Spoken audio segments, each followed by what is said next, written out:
L'Éthiopie célèbre 3 ans de réformes alors que la transition est entachée des conflits et de polarisation politique accrue.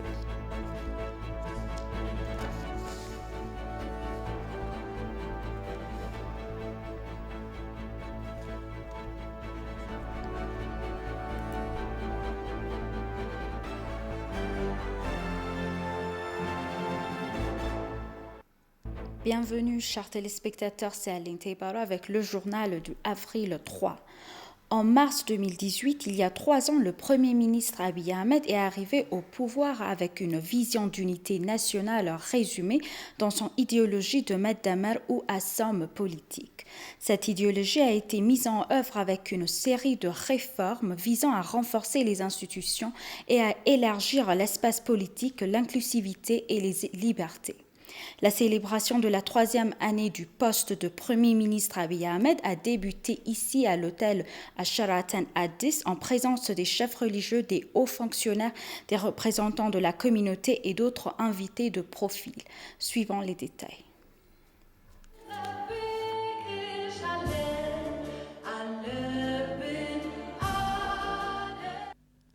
Un groupe de réformistes dirigé par Abiy Ahmed est arrivé à la tête du pouvoir en avril 2018, inaugurant une nouvelle ère de libéralisation politique et économique et d'ouverture au milieu de griefs croissants concernant les inégalités politiques, économiques et sociales. Sur le plan politique, des mesures de réforme cruciales ont été prises pour ouvrir la voie à des solutions politiques à long terme aux griefs et aux demandes des peuples. Cependant, la réforme était loin d'être un processus sans heurts. Depuis le début du processus de réforme, le gouvernement fédéral a fait preuve de patience face à la transgression perpétrée par certains groupes dans les dirigeants du TPLF. Toutes les options pacifiques dont disposaient les dirigeants du TPLF pour s'engager dans le processus de réforme ont été rejetées. L'événement d'aujourd'hui au Sheraton Addis a été célébré lors d'une table ronde. Le directeur et fondateur de l'Institut de recherche sur les politiques de l'Afrique de l'Est, Brahanu Leggiso, a présenté un document d'introduction sur les réalisations, les défis du voyage de 3 ans et les orientations futures.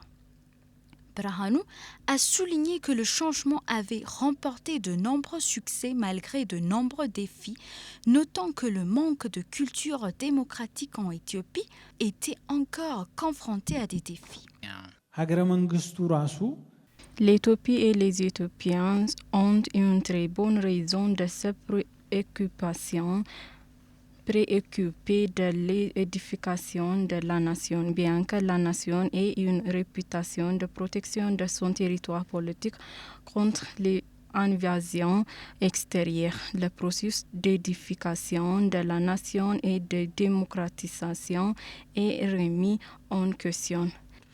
Selon Brahanu, au début du processus de réforme, des dizaines de milliers de prisonniers ont été libérés, tandis que les opposants politiques, tant au pays qu'à l'étranger, à qui il était interdit de faire de la politique dans le pays, étaient autorisés à rejoindre le processus de démocratisation. Le Premier ministre n'était pas arrivé au pouvoir ni avec sa politique ni en cohérence, mais il est arrivé au pouvoir avec le même système dans le cadre du problème qui prévalait à l'époque. Il y a eu 3 discours principaux prononcés à cette occasion, à savoir il a présenté ses excuses à tous les Éthiopiens au nom de RPDF, a inauguré une réconciliation et lancé un développement économique rapide. Abiy Ahmed a reçu de larges acclamations tant au pays qu'à l'étranger. Son prix Nobel de la paix brille toujours. C'est aujourd'hui le 10e anniversaire du lancement du projet hydroélectrique Fer de l'Éthiopie, le grand barrage de la Renaissance éthiopienne. C'est exactement ce jour-là que l'Éthiopie a posé la première pierre angulaire de la construction du barrage de 4,6 millions de dollars à Guba Benshangul Gumuz. Le barrage est 79% achevé à ce jour avec un remplissage majeur et historique de la première année effectuée l'année dernière. l'Éthiopie fait face aux deux autres pays riverains supérieurs que sont l'Égypte et le Soudan qui font tous les deux de leur mieux pour contrecarrer la construction du barrage. Suivant les détails. En avril 2011, l'Éthiopie a commencé la construction du barrage près de la frontière avec le Soudan. Une fois achevé, le projet de 4,5 milliards de dollars sera la plus grande centrale hydroélectrique de l'Afrique. L'Éthiopie estime qu'elle a le droit d'utiliser ses ressources en eau sans nuire de manière significative aux pays en aval, conformément au droit international et au principe d'utilisation juste et équitable des ressources en eau. L'Égypte et le Soudan ont à plusieurs reprises recherché un accord juridiquement contraignant sur les règles de remplissage et d'exploitation du barrage, une mesure qui a été à plusieurs reprises esquivée ou rejetée par l'Éthiopie. Cependant, l'Égypte craint que le projet ne réduise considérablement ses approvisionnements en eau cruciaux du Nil, tandis que le Soudan s'inquiète de la manière dont le réservoir serait géré. Le président égyptien El-Sisi est venu cette semaine avec une bombe menaçant l'Éthiopie de conséquences régionales si une goutte d'eau venait d'Égypte. Au cours de l'année écoulée, l'Union africaine, sous la présidence de l'Afrique du Sud, a tenté en vain d'aider les trois pays à parvenir à un accord sur le différend de longue date, le dernier cycle étant bloqué en janvier en raison du retrait de Khartoum des réunions en opposition à la méthodologie sur laquelle les pourparlers avaient eu lieu. La présidente Sahle-Work Zewde a adressé ses meilleurs vœux à l'Éthiopie à l'occasion du 10e anniversaire du début du grand barrage de la Renaissance. Nous avons réalisé le premier remplissage après avoir surmonté des hauts et des bas et nous sommes bien préparés pour le deuxième remplissage, a déclaré la présidente. Le grand barrage est une propriété historique de l'Éthiopie qu'ils ont construit en partageant leurs richesses, leur temps, leur travail et leurs connaissances, affirmant que le barrage est la pierre angulaire pour vaincre la pauvreté et transformer la vie des citoyens, a ajouté la présidente. Le vice-premier ministre et ministre des Affaires étrangères Demek Mokonnen a également félicité les Éthiopiens pour le lancement du grand barrage. Pendant ce temps, les universitaires ont réagi aux approches sans principe utilisées par l'Égypte et le Soudan au sujet du grand barrage. Les ministres des Affaires étrangères de l'Égypte, de l'Éthiopie et du Soudan se réuniront à Kinshasa à partir d'aujourd'hui pour des entretiens de 3 jours dirigé par la RDC sur le grand barrage de la Renaissance. Le ministre de l'Irrigation et des Ressources en eau du Soudan du Sud, Manawa Peter Gwadkouz, a réaffirmé l'appui de son pays au plein droit de l'Éthiopie sur ses ressources naturelles. Le ministre a en outre souligné que le gouvernement du Soudan du Sud ratifiera bientôt l'accord cadre de coopération sur le bassin du Nil dès l'ouverture du Parlement. L'assertion du ministre sud-soudanais est venue lorsqu'il s'est entretenu avec l'ambassadeur éthiopien à Djouba, Nabil Mahdi. Au cours de leur discussion, les deux parties ont souligné le renforcement de la coopération multiforme entre leurs pays respectifs. L'ambassadeur Nabil a informé le ministre Manawa Peter Gwadkouz de la négociation trilatérale en cours sur le grand barrage et de l'engagement de l'Éthiopie à résoudre la question par un dialogue pacifique. Manawa Peter a pour sa part souligné que le Soudan du Sud comprenait l'approche amicale de l'Éthiopie pour utiliser ses ressources naturelles dans le cadre de la lutte contre la pauvreté, s'engageant à soutenir pleinement les efforts de l'Éthiopie à cet égard. Le ministre a en outre déclaré que l'achèvement du grand barrage suscite un vif espoir pour la région dans la construction de l'intégration économique régionale et la réponse à la demande d'électricité dans la région.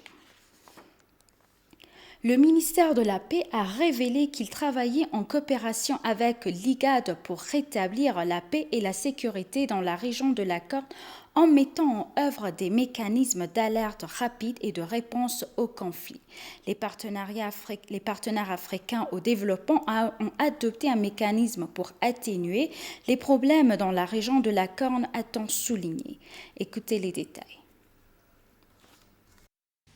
De hauts responsables ont déclaré que le rétablissement d'une paix et d'une stabilité durable dans la région de la Corne, ravagée par le conflit, est essentiel pour une meilleure paix. S'adressant à TV, le coordonnateur de la réponse du Sewarn à l'IGAD, Yacob Chaka, a déclaré que les partenaires de développement africains ont adopté un mécanisme pour atténuer les problèmes dans la région de la Corne.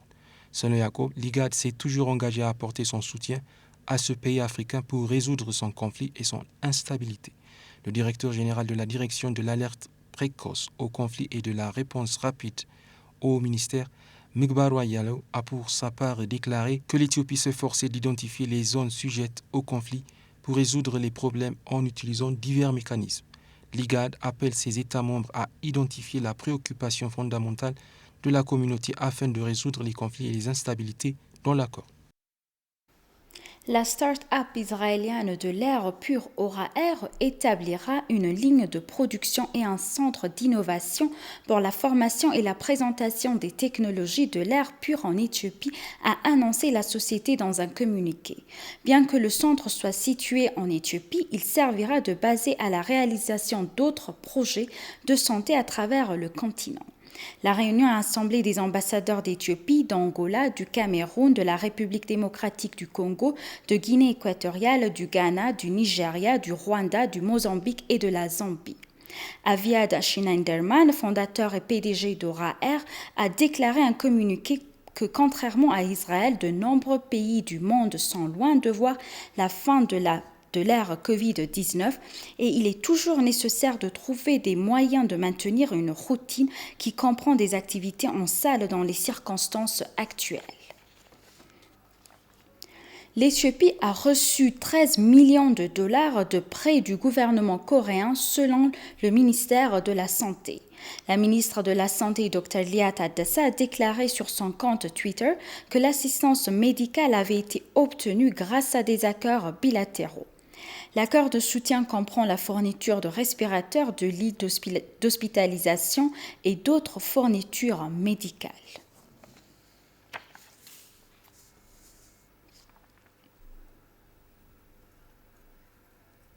Ethiopian Airlines a reçu le prix de meilleure compagnie aérienne au Nigeria. La compagnie aérienne a remporté le prix pour son rôle dans le contrôle et la prévention de l'épidémie mondiale de Covid-19. S'exprimant lors de la cérémonie de transfert, le directeur du trafic et des ventes de la compagnie aérienne, Sanait Atakelt, a déclaré que la compagnie aérienne avait réussi son avenir en fournissant des services de frais pour faire face à l'épidémie. Depuis l'apparition de l'épidémie, la compagnie aérienne s'est concentrée sur la conversion des avions de passagers en transportateurs de frais selon le site web de Z-Stay.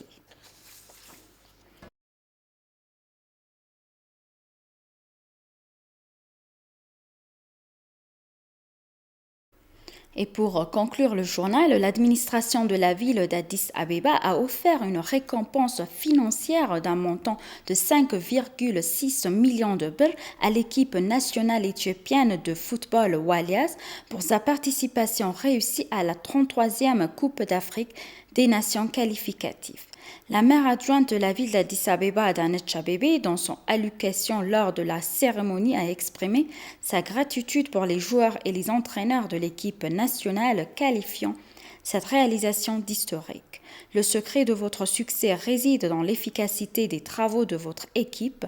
Vous avez vraiment motivé votre peuple avec votre travail acharné, a déclaré la maire adjointe. La maire adjointe a réitéré l'engagement de l'administration municipale à continuer tout le soutien nécessaire à l'équipe nationale de football.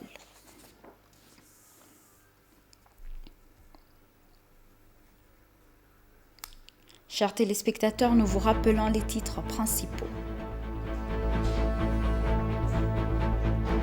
L'Éthiopie célèbre 3 ans de réformes alors que la transition est entachée des conflits et de polarisation politique accrue.